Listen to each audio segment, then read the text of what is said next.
taga-Senate ito.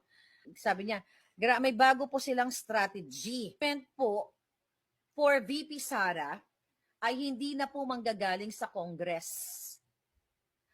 Nag-meeting na si Speaker, si Senate President, nag-meeting po sila kagabi dito about sa proceedings po sa impeachment. So manggagaling na po sa Senate.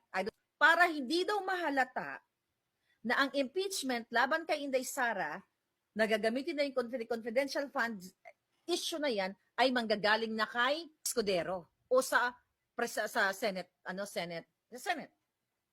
So yan ang bagong balita sa inyo. Hindi na daw po, according to our puting ahas, na nag-meeting sila kagabi. So, para hindi halata, para inilipat na sa Senate. Sino ang utak? E di si Lisa Tanas, si Marcos Jr., sila lahat na kumakampi kay Bangag.